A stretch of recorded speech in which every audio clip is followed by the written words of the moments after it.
Hi everyone. Thanks to Susanna for inviting me along this afternoon and for you all to making the time to come along. So my paper today attempts to bring together my kind of longer term interest in the history of Scotland's social economy with a current piece of research I'm doing with some Yunus Centre colleagues, Dr Michaela Mazier and Dr Danny Hutchin, studying the implementation of community wealth building in Scotland. So as my title suggests, I'm going to set the scene in terms of how the Preston model of community wealth building has influenced developments in Scotland. And then I'm going to pick up on some recent research published by Matthew Thompson on municipal radicalism. And I'll use Thompson's analysis as a framework to introduce my research into Scotland's community wealth building movement as a kind of historical comparator for what's going on in terms of community wealth building today, and its relationship to the voluntary and community sector in particular. So let's make a start. Increasing interest in community wealth building globally stems from its emergence as a key policy tool positioned to support the implementation of alternative economic goals, such as inclusive economy, which has already had a wee mention today, the foundational economy, and as favoured in Scotland, the wellbeing economy. So here I've just kind of jotted down some kind of key milestones in this development. So the term community wealth building was coined by the Democracy Collaborative, and they worked with a model developed around the Evergreen cooperatives in Cleveland, Ohio. And this work, initiated with local anchor institutions, attempted to localise procurement and support the development of green worker co-ops.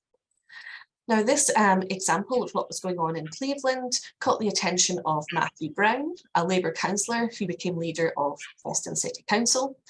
And as I'm sure many of you know, probably better than me, to be honest, this, with support from the Centre for Local Economic Strategies, known as CLES, developed the Preston Model. It was kind of 2020 till we start seeing this kind of emerge in Scotland, really, with North Ayrshire becoming the first Scottish local authority to publish a community wealth building strategy. And then fairly rapidly after this, community wealth building is announced as a central plank of Scottish Government's National Strategy for Economic Transformation. And the 2021 programme for government confirmed that legislation on community wealth building will be introduced during the current parliamentary session. And there's just been a consultation on community wealth building gone out across Scotland. So we're just waiting for the results of that. So what's particularly interesting about the developments in Scotland is the intention to implement community wealth building nationally, rather than it being a kind of regional response to austerity and budget cuts. And I guess there are clear opportunities here in terms of how community wealth building could accumulate kind of positive impacts across Scotland, but there's also many challenges in terms of how implementation across diverse geographies and local economies will pan out. The research that I'm currently involved in with my Yunus Centre colleagues is funded by the Royal Society of Edinburgh, and we're focusing on 3 case study areas: North Ayrshire, which is kind of very comparable with Preston in some ways. It was the early adopter of community wealth building, which is often credited to the council leader, Joe Cullen. However, our research, after we've been digging into this a little bit more thoroughly, suggests that it was some work the council were doing around community inclusive growth that was also a key driver in their community wealth building activity. North Ayrshire managed to secure resource for community wealth building, £3 million through the Ayrshire Growth Deal, and currently describes itself as Scotland's first community wealth building council. We're comparing what's going on in North Ayrshire with the Western Isles, where you've got a potentially really fertile environment for community wealth building, since 80% of the land in the Western Isles is already in community ownership. But you also have significant challenges because you've got a string of island economies where this has to be, implemented. And we're also studying Glasgow, which is obviously a very complex case because of the size of the city. It's a city region, and there's complexity around, how do you develop and, change your community wealth building practices to develop the local economy of what is an international city. There's a lot to be ironed out there. So today I'll draw on some of my impressions from this research, but what I'm sharing today are kind of my preliminary thoughts on this rather than our systematic analysis, because the project doesn't conclude until the end of May. You've still got a few interviews to do. But if you would like to hear more on this as our research develops in this area, then please get in touch. Let's start with a few kind of definitions of community wealth building. I've highlighted 3 here because they demonstrate the kind of common points of emphasis which are currently being worked through in the implementation of community wealth building. So we've highlighted, person-centered approach, control in the hands of local people, new municipalism, which is a concept that I'll come back to a bit later on. The first definition comes from Neil McInroy, formerly head of CLES, as Susanna already mentioned, a highly influential organisation in the development of community wealth building in the UK. The second definition from Gillian and O'Neill's book on the case for community wealth building really positions it as the antidote to traditional economic development, which tends to be extractive rather than beneficial for local communities. And I've also included the definition here from article in Renewal by Marjorie Kelly, Sarah McKinley and Violetta Duncan, where they describe community wealth building as a systems approach to economic development that's built on locally rooted, broadly held ownership. So looking at how this is translated into the Scottish Government's definition, you can see a continuing focus on people-centred approach, redirecting wealth, and placing control and benefits back in the hands of local people. So very much following the Preston model here. And Neil McInroy was in fact seconded from CLES to work in the Scottish Government. So you can see that continuing influence coming out as well. So from these definitions, the core issue that I want to dig into today is the kind of unravelling the position of the voluntary and community sector within community wealth building. Because CWB, especially the model that appears to be most prevalent in the UK, is built around this concept of new municipalism. It's therefore very local authority driven. And if implemented to its full potential, requires local authorities to enact systems change. However, if community wealth building is also going to achieve broadly held ownership and democratically controlled economies, then local authorities need not only to work differently internally in terms of how departments relate to each other and work together, but also in how they share power with anchor institutions and anchor organisations locally. So for me, this is a really central issue for the implementation of community wealth building. A really quick note on terminology. You may have heard of the 5 pillars of community wealth building. I'm not going to delve into these in any great detail, but I just thought I'd flag it in case it comes up in the Q&A. There's been some really interesting discussion in the interviews I've been doing for my research on this, in terms of, at times it seems the voluntary community sector are kind of empowered to kind of lead on a particular pillar in a local area. And at times they've got a much more kind of subsidiary role, where they're kind of positioned as just the deliverers of certain projects across the pillars. So there's different approaches coming through the kind of 5-pillar model. So that's a very interesting issue to keep track of in terms of this aspiration for broadly held ownership of the economy. And a little note on the definitions of anchor institutions and anchor organisations. When I'm using it today, this is sometimes confused a little bit in the literature, but if I refer to anchor institutions, I'm referring to large non-profit institutions, universities, hospitals and the like, whereas if I talk about anchor organisations, I'm talking about the kind of voluntary community sector, cooperatives, social enterprises, development trusts, that kind of thing. And one last thing before we move on, I just wanted to flag that kind of other approaches to community wealth building are possible.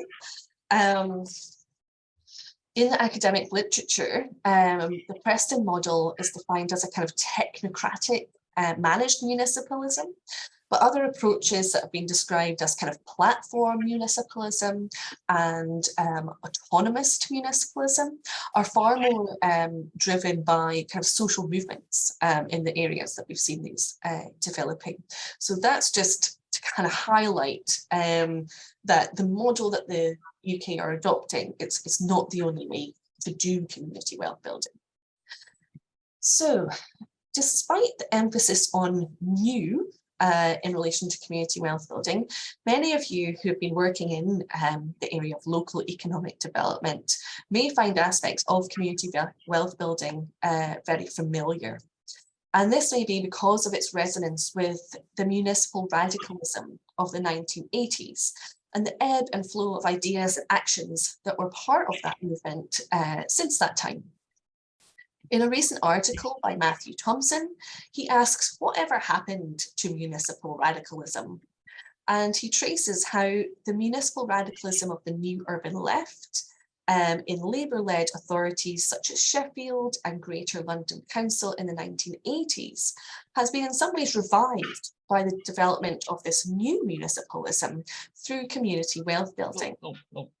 However, unlike the 1980s, today professionals in local authorities need to work far more closely with what he terms professional and philanthropic statecrafters. The revived support for cooperation within new municipalism and community wealth building also parallels work in the 1980s, where the Industrial Common Ownership Movement, known as ICOM, worked with the Labour government to develop legislation and support infrastructure for the development of cooperatives. For Thompson, new municipalism provides a counter approach to financialised municipal entrepreneurialism that has dominated in the era of local authority cutbacks and austerity. Another important connection to highlight is the origins of CLES as an organisation. CLES was established in the I don't have a slide on that, 1980s, 1986 in fact, by the GLC, Sheffield and other metropolitan authorities as they were wound down. And their mission was explicitly to carry the torch and keep the flame alight for radical municipal industrial strategy. Another important difference between activity in the 1980s and today is that, as the bottom quote shows here, Thompson argues that today's municipal statecrafters are careful not to repeat the adversarial standoff with central government that effectively destroyed the movement in the 1980s. And therefore, you have what he just described as a kind of outsourced radicalism in the partnerships that are developed between local authorities and social change agents. And this last point is really interesting in terms of the Scottish story in this context, and I'll return to that a little bit later. But first, I want to highlight three different approaches to community wealth building that Thompson identifies by comparing approaches to engaging the voluntary community sector with community wealth building in Preston and Plymouth. So this is how he's outlined what he calls the Preston anchor institution model. And I'd be really interested to hear from those of you who've perhaps been working in this area, if you think this is a fair assessment of what's been going on the ground. But he describes this as a kind of unified approach to a cooperative ecosystem through the development of anchor institution procurement. There has been some capital invested here from US nonprofits, but the sustainability of this will hinge on the success of the Preston Cooperative Development Network. And Thompson argues that kind of in this, I suppose, a bit top-down approach to the organisation of this kind of local community anchor organisations have perhaps been overlooked in the Preston context. In comparison, in Plymouth, there's been two different routes to kind of how community wealth building has been enacted by kind of the voluntary and community sector. So the first is a kind of municipal cooperative enterprise model. Again, a council-led attempt to revive cooperation. And this has led to public common partnerships, such as the Plymouth Energy Community, designed to address failures in the land and labour markets across the city. And also going on at the same time, you've got kind of funded by state-endowed charitable trusts, supporting local social enterprises, different programs going on, as you can see, a kind of chain of very kind of recognisable names there. And what they are attempting to do has been described as an entryist initiatives for wedging economic development back into the community development movement. And in his analysis, Thompson suggests that having the two approaches going on at the same time can risk duplication, and that the two different trajectories going on point to two different visions for the voluntary and community sector's participation in community wealth building. One through a kind of cooperative city model, and the other through a social enterprise city model, which Thompson kind of argues is not wholly incompatible, but there are points of difference, with one rooted in cooperative ownership and the other rooted in social innovation. Oops. So thinking about this kind of framework and how we can maybe introduce a kind of historical comparator of Scotland's social economy here. In the 1980s, Scottish local authorities were generally not part of the new urban left that defined 1980s municipal radicalism. However, there were pockets of innovative and bold activity that, like the new urban left, grew out of community development work in the 1970s and had links with the revival of the cooperative movement at that time. So it's possible to perhaps see the relationship that Scotland's community business movement developed with large local authorities, such as the Strathclyde Regional Council, as a kind of precursor to today's new municipalism, which is much more based on kind of local authority, voluntary and community sector partnerships, rather than the municipal radicalism of the 1980s, which was very much forged by local authorities without such a partnership element. So a bit of background to Scotland's community business movement. It grew out of a series of seminars in 1976, which were kind of discussing the lessons learned from the community development programme in Scotland. There was only one project on the UK-wide community development programme, and that was based in Fergusley Park in Paisley.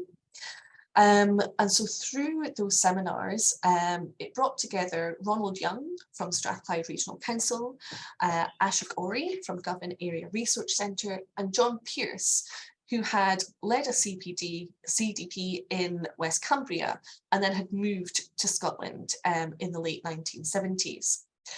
Together, they conceived of the Local Economic Advisory Project, known as LEAP, and they secured urban aid funding for this, and it began running out of Paisley College in 1978.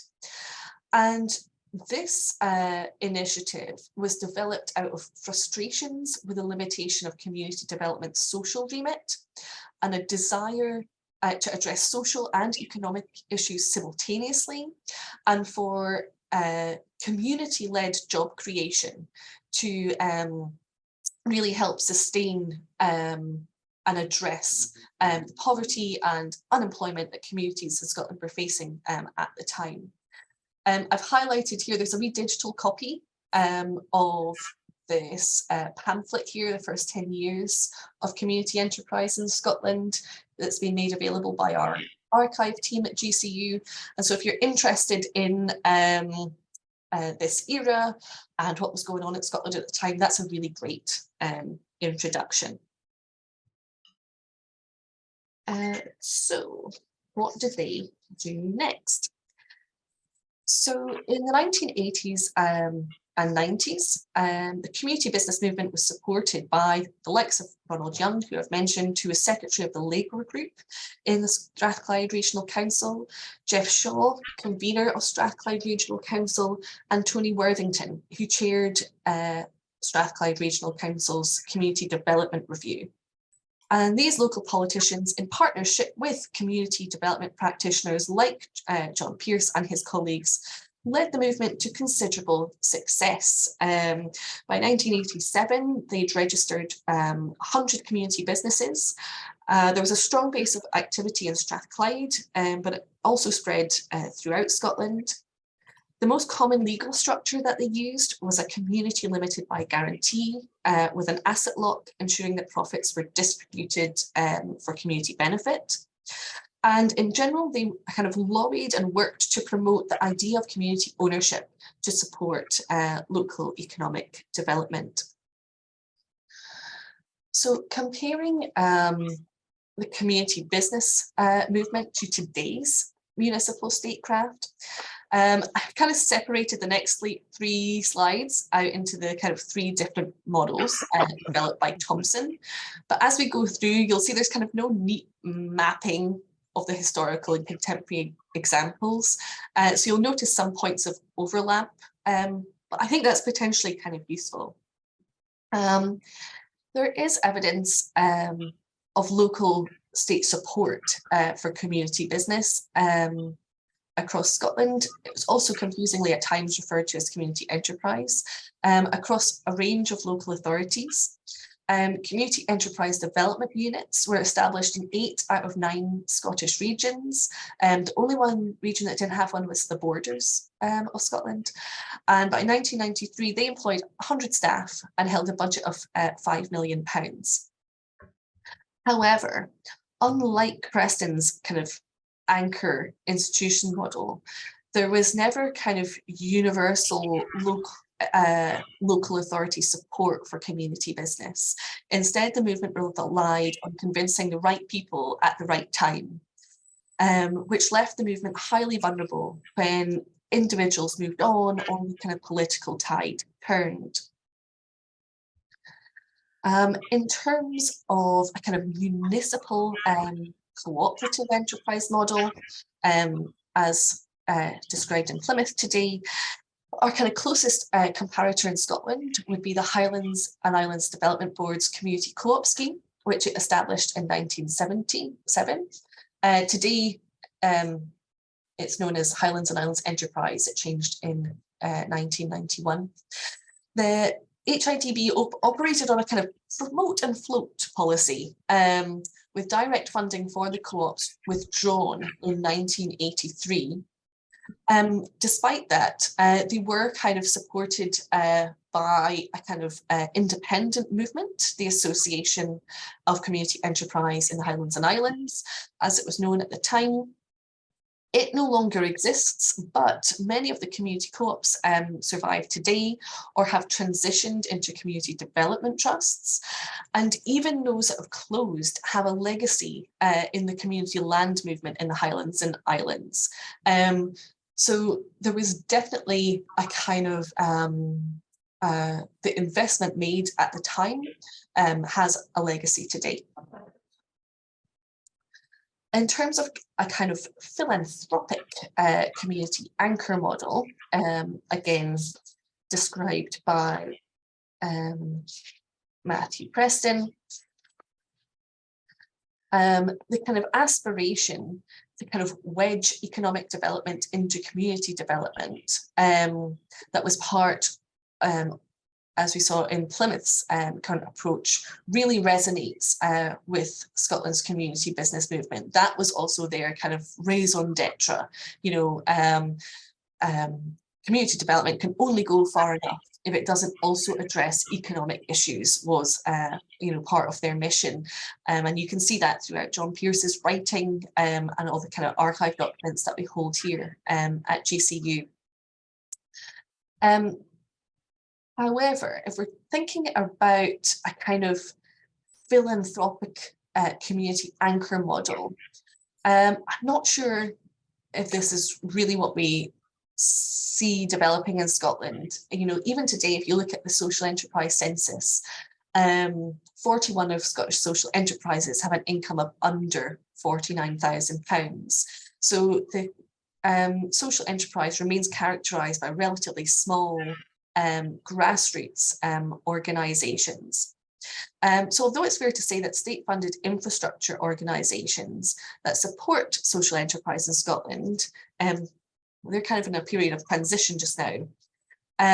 So it's hard to say whether kind of grassroots voices are still going to set the agenda in Scotland going forward, or if a far more kind of government-led strategy is going to prevail. But I would say certainly at the time, in the 1980s, it was grassroots organisation and their voices that was, you know, they had an independent collective voice that was driving forward their movement. And I've included this piece here by Roy Peterson, because here he talks about how the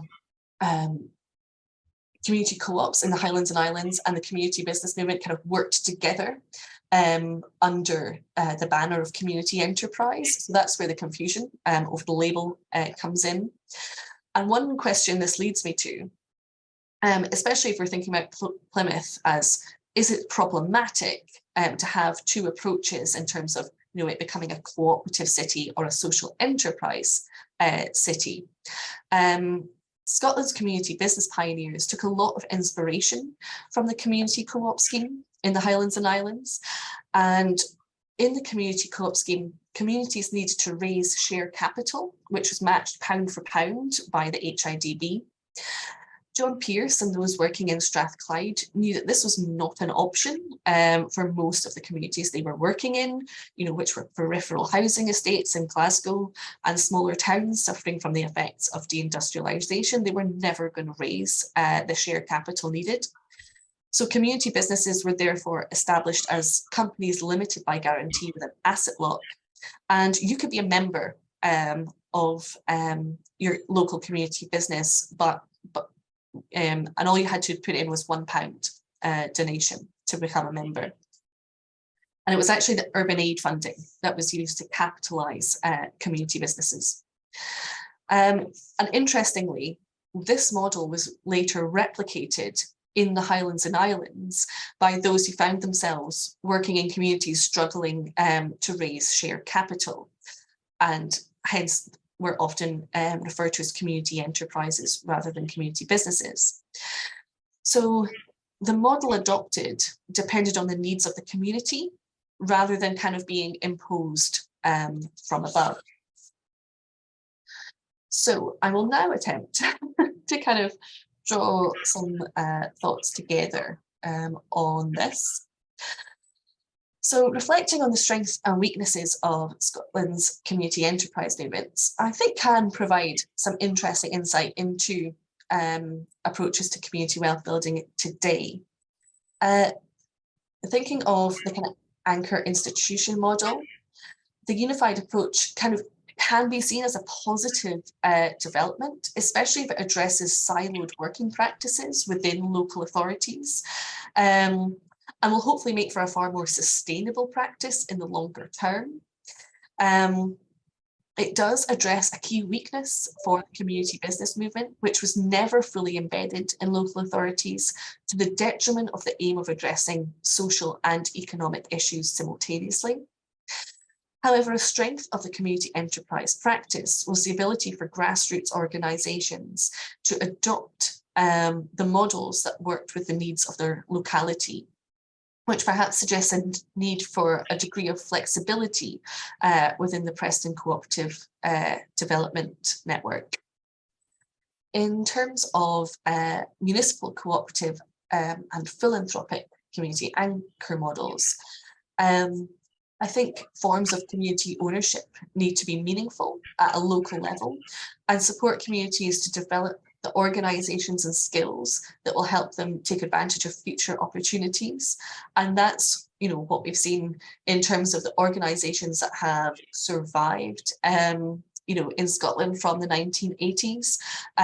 The investment of skills and in local leadership meant that, you know, small community development trusts or community co-ops, you know, on the islands of the Western Isles, have managed to adapt and take advantage of kind of local energy generation, or take over large, you know, estates from local landed gentry, and their skills have developed over time, which suggests a need for kind of long-term investment.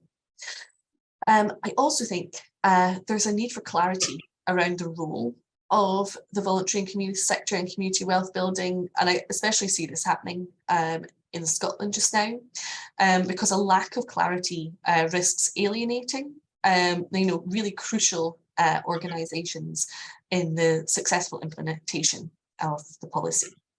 And if we're thinking of, you know, going back to those definitions of democratically controlled local authorities, you know, alienating the voluntary and community sector is a real risk to the implementation of CWB.